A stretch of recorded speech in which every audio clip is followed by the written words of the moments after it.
राजा भर्तृहरि हुए सम्राट थे उज्जैनी के, अपनी पत्नी से विशेष प्रेम करते थे, लेकिन पत्नी ने ही धोखा दे दिया। अच्छा। एक दिन गए थे जंगल में, बड़ा प्रेम करते हैं पत्नी से, गुरु गोरखनाथ मिल गए, प्रसन्न थे गोरखनाथ, बोले एक फल ले जा, तो धर्मात्मा राजा इसको खा लेगा तो तेरी उम्र लंबी हो जाएगी, अमर हो जाएगा। अमर फल था, राजा भर्तृहरि ने लिया, लेकिन खाए कैसे? क्योंकि हम जिससे ज्यादा प्रेम करते हैं अपने प्रिय को देना चाहेंगे अपने सबसे कीमती वस्तु ना, तो ले जाके अपनी पत्नी को दे दिया, पिंगला को दे दिया कि ये फल तू खा ले, गोरखनाथ ने दिया, अमर हो जाएगी। पत्नी से कितना प्रेम है कि भर्तृहरि अपने शतक में लिखते हैं, उन्होंने 3 शास्त्र लिखे, उनमें से श्रृंगार शतक में भी लिख रहे हैं कि चांद, तारे, सूरज और दीपक, ये 4 चीजें जिनसे उजाला होता है। लेकिन मुझे बिना मृग सावक्षा तमो भूत मिदम जगत, मुझे अपनी पत्नी के बिना सब जगह अंधेरा दिखता है। इतना प्रेम, पत्नी नहीं है तो अंधेरा है। वे कहते हैं कि पंडित लोग बेवकूफ बना रहे जो स्त्री की निंदा करते, स्त्री नरक का द्वार है। स्त्री नरक का क्यों द्वार है? अगर तुम तप करते हो तो तप का फल स्वर्ग है, स्वर्गस्तस्यापि फलम तथापि सरसा, स्वर्ग में जाके क्या करोगे? अप्सराएं भोगोगे। अरे जब अप्सराएं स्वर्ग में पानी, तो धरती पे कौन सी दिक्कत है आपको?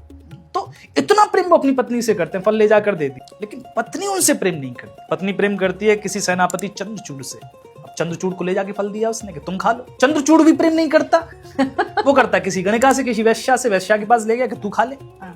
अब वैश्या सोच रही है कि इस फल को खाकर मेरा जीवन लंबा हो जाएगा, अमर हो जाएगा, लेकिन मेरे साथ मेरा दुख भी तो अमर हो जाएगा ना। वैश्या का जीवन कैसा, कितना दुखी, कितना नरकी जीवन, जिंदगी के साथ नरक भी लंबा होगा, मैं नहीं खा सकती। सोच रही किसको ले जाकर दूं? उसने सोचा कि एक राजा ही तो है जो धर्मात्मा है, वो राजा के पास ले आई उस फल को। राजा ने देखा वही फल है, घूम के तो वही आ गया ना। राजा का दिमाग ठनक गया, उसने कहा कि बताओ ये कहां से आया? धमकाया तो उसने बताया कि आपके सेनापति ने दिया। सेनापति का जैसे ही नाम सुना, भर्तृहरि ने आज्ञा दी कि सेनापति को बांध के मत लाना, घसीट के लाना।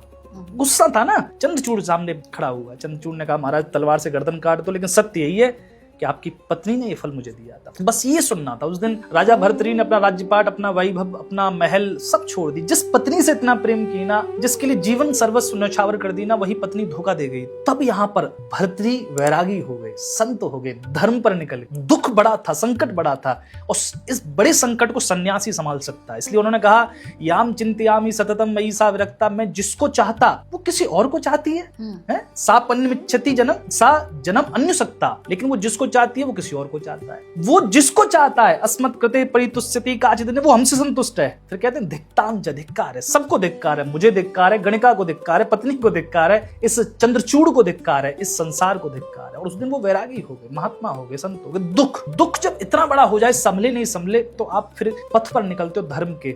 मंदिर, भगवान, फिर वही एक सहारा रह जाते हैं। तो दुख बड़ा करो, जितना बड़ा दुख हो जाएगा उतना बड़ा धर्म में आपका प्रवेश होगा। दुख छोटे छोटे जी रहे हैं, संभालने की कोशिश करें दुखों, इसलिए दुख बड़ा करो।